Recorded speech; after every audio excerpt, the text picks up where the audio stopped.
लोग, हम भारत के लोग।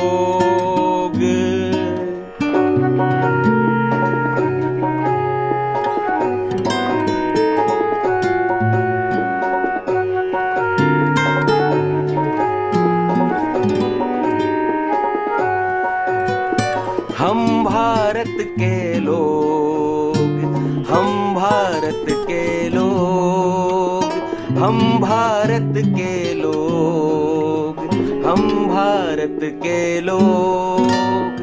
संविधान से चलने वाले हम भारत के लोग, सत्य सनातन के रखवाले हम भारत के लोग। I want to give a personal message to the people of India. To my great regret, it has been impossible to obtain agreement on any plan that will preserve the unity of India. And the only alternative is partition. The exact split will be left to the Boundary Commission. The whole plan may not be perfect, but like all plans, its success will depend on the spirit of goodwill with which it is carried out.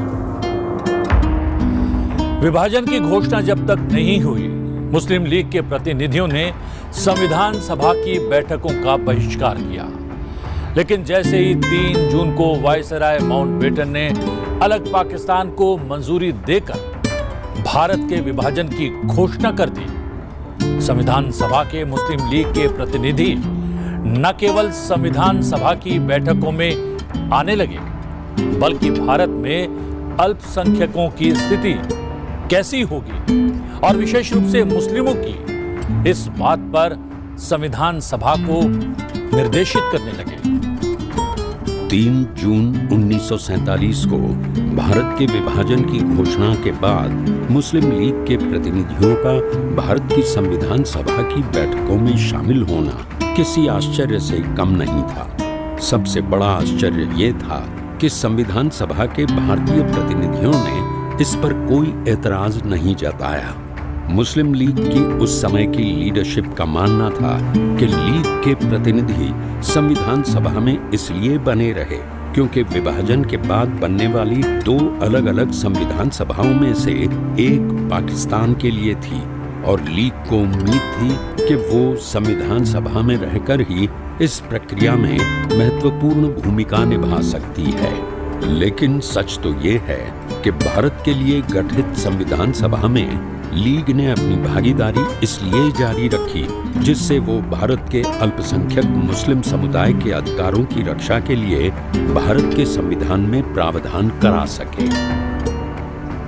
Muslim league के 99 member मुस्लिम league से 93 या 99 थे, तो उन्होंने, मैं exactly नहीं बता पा रहा हूँ, लेकिन 90 से ऊपर मुस्लिम लीग ने पार्टिसिपेट नहीं किया।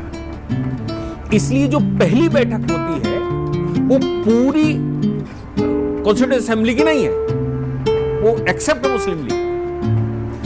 लेकिन ये प्रक्रिया शुरू हुई और ये विरोध करते रहे, सरकार में रहते हुए विरोध करते रहे और माउंटबेटन ने जैसे ही जून में, ये 3 जून प्लान जो हम कहते हैं, 3 जून 1947 को घोषणा करी कि भाई हम पार्टीशन थ्योरी स्वीकार करते हैं, क्योंकि अब पानी बहुत बह चुका था। इटली भी समझ चुके थे कि भारत पर शासन या किसी भी कंट्री पर शासन नहीं किया जा सकता, क्योंकि यूएनओ उधर एक तरफ टाइट है, यूएनओ लगातार वो टाइट था और वो स्पेस नहीं दे रहा था कि किसी भी तरह से किसी कंट्री में घुसा जाए। तो उनको भी समझ में आ गया था कि इसमें घुसा नहीं जा सकता। तो माउंटबेटन ने 2 नेशन थ्योरी स्वीकार कर ली। 2 नेशन थ्योरी जिस दिन आई, उसके बाद की बैठक में मुस्लिम लीग के सदस्य कॉन्स्टिट्यूएंट असेंबली में आ गए। ये वही हुआ कि हम जब सरकार बनी तो जिन्ना ने कहा कि हम शामिल नहीं होंगे, उसने डायरेक्ट एक्शन ले लिया, एक्सपेरिमेंट कर लिया, फिर उसने कहा आप शामिल हो सकते हैं, लूज फेडरेशन है, हम कर लेंगे। वैसी ही जो सदस्य कॉन्स्टिट्यूएंट असेंबली में आए, कॉन्स्टिट्यूएंट असेंबली वालों ने भी यही किया कि हमें संविधान नहीं, पाकिस्तान चाहिए, और जिस दिन पार्टीशन थ्योरी आ गई उस दिन वो उसमें आ गए। और मजे की बात यह है कि बड़ी संख्या पूरे संविधान बनाने की प्रक्रिया में शामिल रही। जो कह रहे थे हमें सिर्फ पाकिस्तान चाहिए, संविधान नहीं चाहिए, वो लोग संविधान बनाने की प्रक्रिया में शामिल रहे और मजे की बात यह है कि अपना अपना रोल यहां प्ले करने के बाद धीरे से पाकिस्तान चले गए। ये भी भारत में हुआ है। भारत का विभाजन धर्म के आधार पर हुआ था और पाकिस्तान का निर्माण भी इस्लामिक धर्म के नाम पर हुआ था और धर्म के नाम पर ही हुए थे देश भर में सांप्रदायिक दंगे, जिसमें लाखों हिंदुओं और सिखों की जान गई। लाखों ने अपना घर-बार गंवाया, लेकिन कांग्रेस ने भारत में मुस्लिमों के अधिकार तय करने के लिए बाकायदा एक प्रस्ताव पास कर दिया। कांग्रेस द्वारा उस समय पास किए गए इसी प्रस्ताव के कारण संविधान सभा की ड्राफ्टिंग कमेटी के अध्यक्ष बाबा साहेब डॉक्टर भीमराव अंबेडकर समान नागरिक संहिता को संविधान का अंग नहीं बना पाए। कॉन्स्टिट्यूएंट असेंबली से हमने, जब पाकिस्तान बन गया, फाइनली स्वीकार हो गया, तो हमने वो सारे सदस्य बाहर करने चाहिए थे।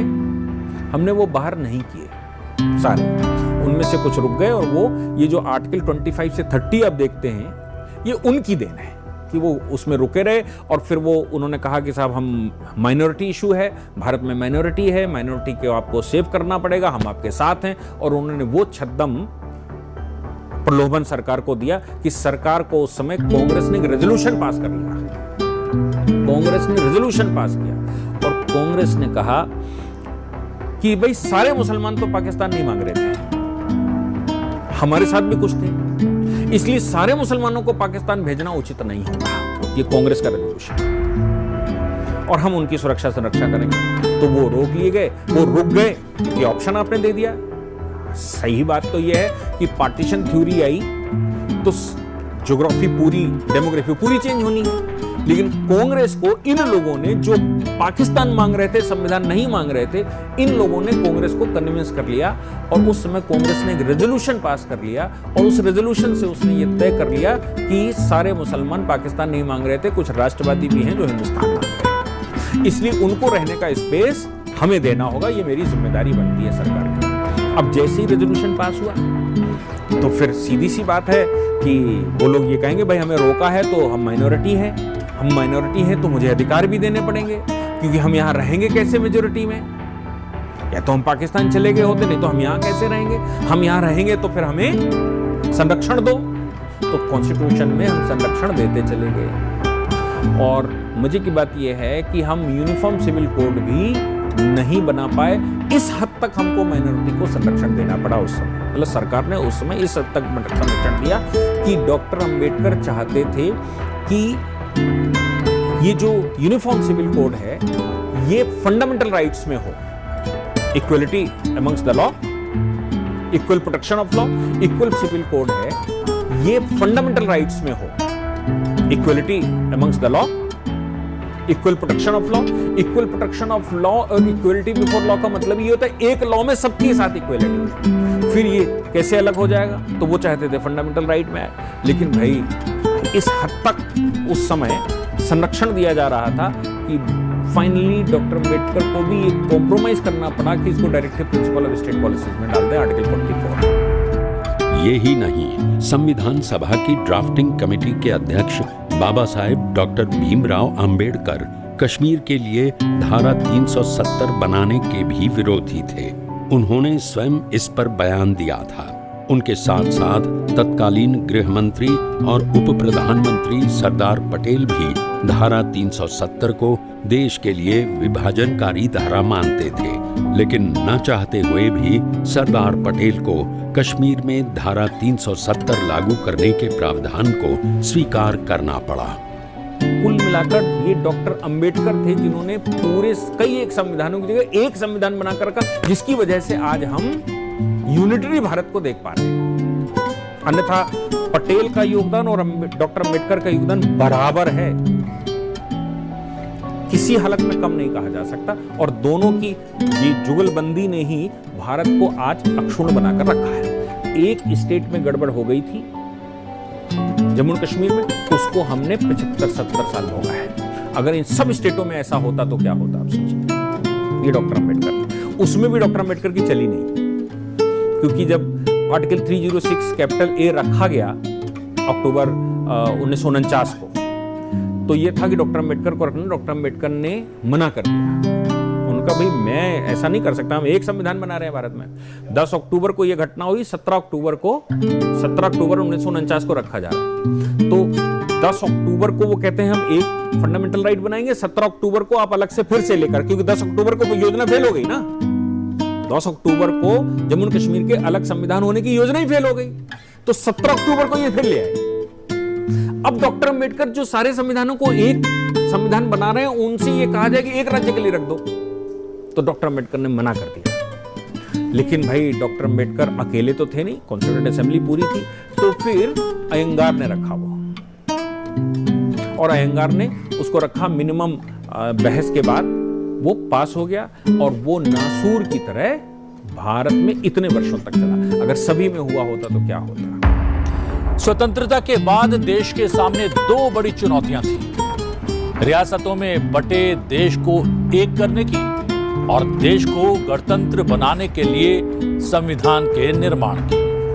अच्छी बात यह है कि ये दोनों ही कार्य बड़े सक्षम हाथों में थे, सरदार पटेल और बाबा साहब भीमराव अंबेडकर। माउंटबेटन ने जो प्रस्ताव भारत की स्वतंत्रता को लेकर जवाहरलाल नेहरू के सामने रखा था, उसमें एक प्रावधान ये था कि भारत के 565 रजवाड़े भारत या पाकिस्तान में किसी एक में विलय को चुनेंगे और चाहें तो दोनों के साथ न जाकर अपने को स्वतंत्र भी रख सकेंगे। इन 565 रजवाड़ों में से अधिकांश प्रिंसली स्टेट ब्रिटिश भारतीय साम्राज्य का हिस्सा थे, जिनमें से भारत के हिस्से में आए रजवाड़ों ने एक एक करके विलय पत्र पर हस्ताक्षर कर दिए, या यूं कह सकते हैं कि सरदार पटेल ने हस्ताक्षर करवा लिए। बचे रह गए थे हैदराबाद, जूनागढ़, कश्मीर और भोपाल। जूनागढ़ पाकिस्तान में मिलने की घोषणा कर चुका था, तो कश्मीर स्वतंत्र बने रहने की। जूनागढ़, कश्मीर तथा हैदराबाद तीनों राज्यों को सेना की मदद से विलय करवाया गया, किंतु भोपाल में इसकी आवश्यकता नहीं पड़ी। 25 जुलाई सन 1947 को एक बैठक ली माउंटबेटन ने। 25 जुलाई 1947, यानी कि अभी 15 अगस्त दूर है, और उसने प्रिंसली स्टेट्स का चैम्बर हुआ करता था, चैम्बर ऑफ प्रिंसली स्टेट्स को बुलाकर बात करी। मिनिस्ट्री ऑफ स्टेट जा चुकी थी पटेल के पास, और पटेल का पत्र ही पढ़ना था गवर्नर जनरल को, क्योंकि इंतरिम सरकार हम बना चुके हैं। इंतरिम सरकार बना चुके हैं तो गवर्नर जनरल अब फुल फ्लैश नहीं खेल सकता, अब तो उसको हमारे साथ करना पड़ेगा। तो पटेल ने क्या किया कि जो माउंटबेटन ने प्लान पढ़ा एक्सेशन का, उसमें उन्होंने ये क्लॉज डलवा दिया, all princely states to accede either in India और in Pakistan subject to the condition of geographical boundaries. ये एक लाइन डालती, यानी कि सभी प्रिंसली स्टेट्स को भारत या पाकिस्तान में से एक के साथ जाना पड़ेगा, लेकिन याद रखना है कि बाउंड्री लगनी चाहिए। तो हैदराबाद, भोपाल, ये सब मुंह धोए बैठे थे कि हम जाएंगे पाकिस्तान।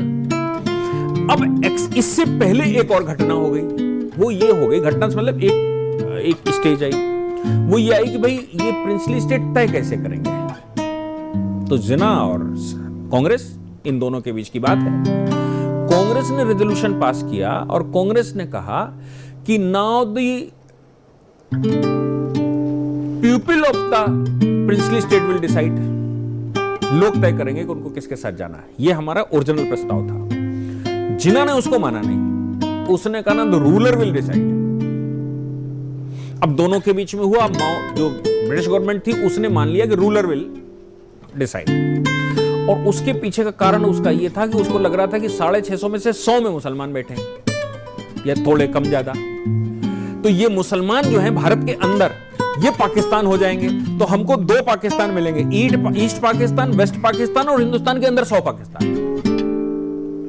और इस पॉलिसी से हम हिंदुस्तान को फिर से कब्जा कर लेंगे। इधर सरदार पटेल 565 रियासतों को भारत में मिलाने का भागीरथी प्रयास कर रहे थे, और उधर बाबा साहब भीमराव अंबेडकर को संविधान समिति की ड्राफ्टिंग कमेटी यानी प्रारूप सभा का अध्यक्ष चुन लिया गया। सबसे बड़ी बात यह कि तत्कालीन प्रधानमंत्री जवाहरलाल नेहरू की नापसंदगी के बावजूद बाबा साहब को ड्राफ्टिंग कमेटी का अध्यक्ष चुना गया। संविधान सभा की प्रथम बैठक 9 दिसंबर 1946 को हुई थी।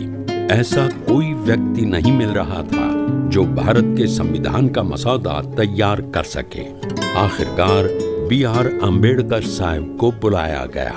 29 अगस्त 1947 को प्रारूप कमेटी बनाई गई, जिसके अध्यक्ष अम्बेडकर साहब को बनाया गया। उनके नाम का प्रस्ताव स्वयं तत्कालीन प्रधानमंत्री ने रखा। ये ड्राफ्टिंग कमेटी जो है वो कोई सिंगल कमेटी नहीं, 7 सदस्यों की कमेटी है। उन कमेटी ने अपना चेयरमैन चुना, तो डॉक्टर अम्बेडकर उनके चेयरमैन बने।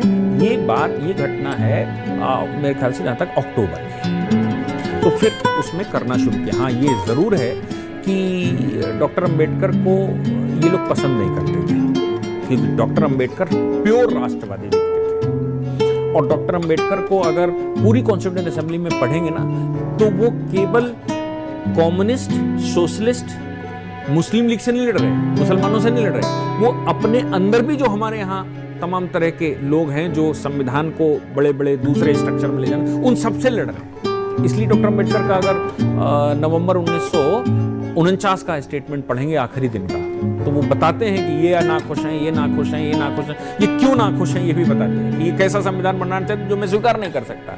इसलिए डॉक्टर अम्बेडकर को ये लोग शुरू से पसंद नहीं करते थे। एक तो तीक्ष्ण बुद्धि का व्यक्ति, बड़ा लर्नड व्यक्ति, और फिर उसमें कॉन्स्टिट्यूशन बनाने की और राष्ट्र की समस्याओं को समाधान करने की प्रवृत्ति हो, क्योंकि वो तो देश में जो तमाम अस्पृश्यता और ये चल रहा था उसका विरोध कर रहे थे ना, उसके विरोध में आंदोलन कर रहे थे। तो इन सब से बाहर निकलकर अगर संविधान सभा में उनको रोल मिल जाएगा तो समस्याएं होंगी। इसलिए फिर बाद में मजबूरी में डाला हो या स्वेच्छा से डाला हो, या भाई इतना लर्नर व्यक्ति और कोई मेरे पास नहीं था जो पूरे संविधान के एक एक प्रावधान और एक एक आर्टिकल के एक एक सब आर्टिकल और क्लॉज पर चर्चा कर सकता। B.R. अम्बेडकर से पहले बेनेगल नरसिम्हा राव यानी B.N. राव भारतीय संविधान के मसौदे को देख रहे थे। उन्होंने ही संविधान सभा का पहला मसौदा यानी ड्राफ्ट तैयार किया था। 1946 में B.N. राव को संविधान सभा का संवैधानिक सलाहकार नियुक्त किया गया था। संविधान का पहला मसौदा यानी ड्राफ्ट भी उन्होंने ही तैयार किया था, जिसमें 243 अनुच्छेद और 13 अनुसूचियां थीं। संविधान का मसौदा तैयार करने के लिए B.N. राव ने अमेरिका, कनाडा, आयरलैंड और यूनाइटेड किंगडम का दौरा किया। वहां उन्होंने कानून के विशेषज्ञों के साथ परामर्श किया।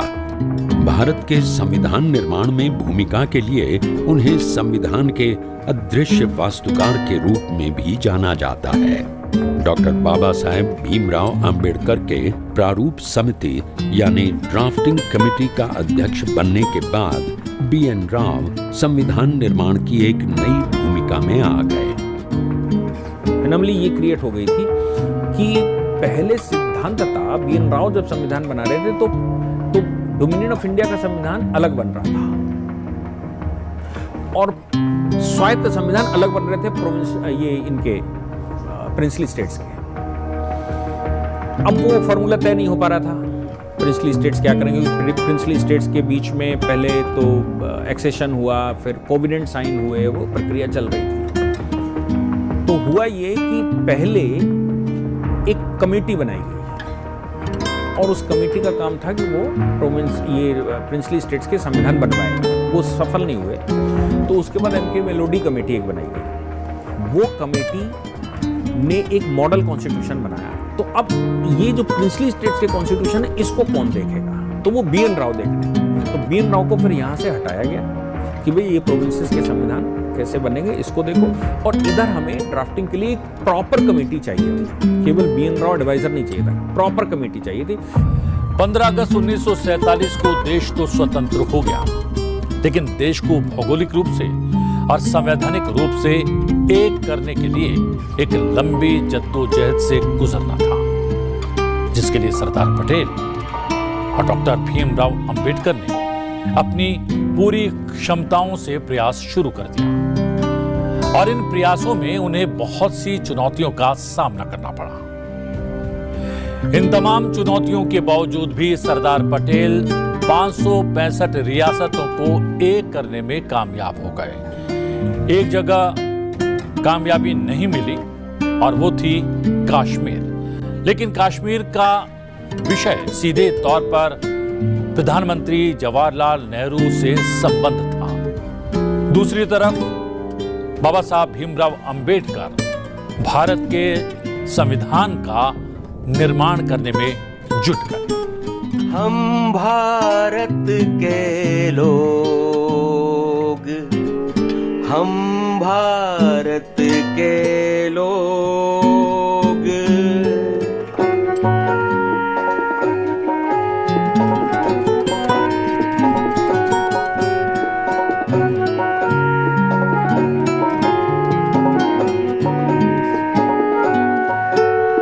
हम भारत के लोग, हम भारत के लोग, हम भारत के लोग, हम भारत के लोग, संविधान से चलने वाले हम भारत के लोग।